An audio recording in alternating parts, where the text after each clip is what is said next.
It is the Sports Bar Northern Quarter. David Moyes and Carlo Ancelotti there speaking to TalkSport after their game that ended in a 1-0 win for West Ham. Listen, at the end of the day, this game of football is all about getting 3 points in it. It's all about winning. Doesn't matter how you do it, it's all about winning.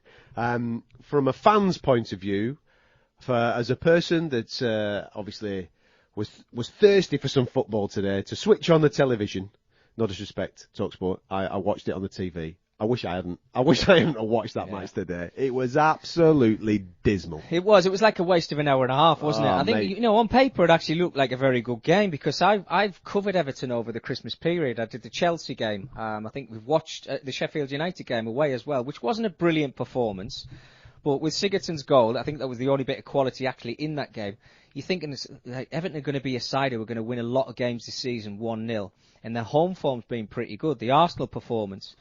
But that today, I mean, nobody deserved any points from it. That's the way you looked at it. But, they didn't hang on, did they? A little deflection. Souček knocks the ball in the back of the net.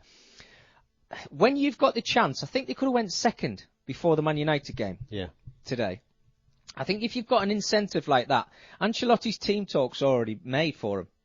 But David Moyes going back to his old club, he's never won at Goodison Park since he's managed other sides. I'm not actually sure if he's beaten Everton as an opposition manager.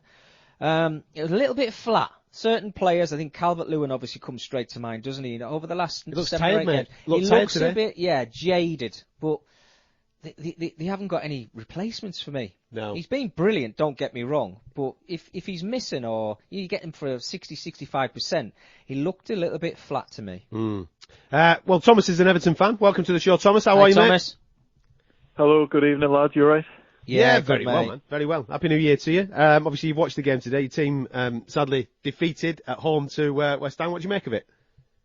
Yeah, very disappointing performance, but it kind of follows the trend of us not starting the new year well. I think it's the last 5 years we've lost on New Year's Day, which is pretty poor. But I wasn't too surprised in terms of our run of games. It's been a tough run of fixtures for everyone, really. The congestion, we've had a lot of injuries, and this was a game that was always going to be tricky. David Moyes always sets his West Ham sides up to, defend well, especially away from home. And they're the teams that we have been struggling against. Like last week against Sheffield United, yes, they've had a very poor season, but they're still fighting defensive side. And without our creative players like Lucas Digne, who's been injured, we did see James Rodriguez a bit later on today, but he's clearly not up to full fitness. So without those kind of players who are going to play that final pass, maybe unlock a deep defence, we are going to struggle. And we did struggle today. We couldn't really create any chances of note. It's against the sides like Arsenal and Chelsea and Leicester, where if we set up more defensively, we're much better on the counter-attack, and you get away with having players, missing players like James Rodriguez, but clearly not today. We really struggled in breaking them down. I think there's probably a few teams, but just off the top of my head, I think Everton are probably one of the sides, Thomas, I don't know if you agree with this, that really miss their top stars. When they're not in the 11, that's when I think they look a bit vulnerable. Yeah, I think that's definitely the case on occasions like today. As I mentioned, if you don't have a player like James Rodriguez, who we know can play that killer pass, can unlock a defence like West Ham's or Sheffield United's last week, we are going to struggle. But we've got through the festive period really without him, without Lucas Digne. There was a period we didn't have Richarlison either. We managed to go unbeaten in the league in December, but that was against sides that, well, we're happy to set up defensively against, but we had no initiative to kind of set up defensively against an already compact side like West Ham today. So it does hurt us when we miss our key players. Obviously, the Sheffield United was the first game, I think, without Richarlison that we've won since he joined, which was a ridiculous stat, which has finally been broken.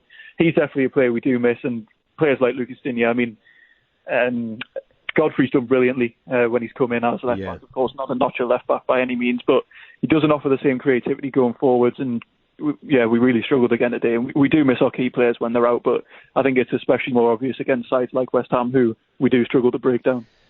Would you say investment in January there, Thomas, in order to help a couple of those lads out? Because we mentioned Dominic Calvert-Lewin, who's had a wonderful season so far, but he did look a little bit tired tonight.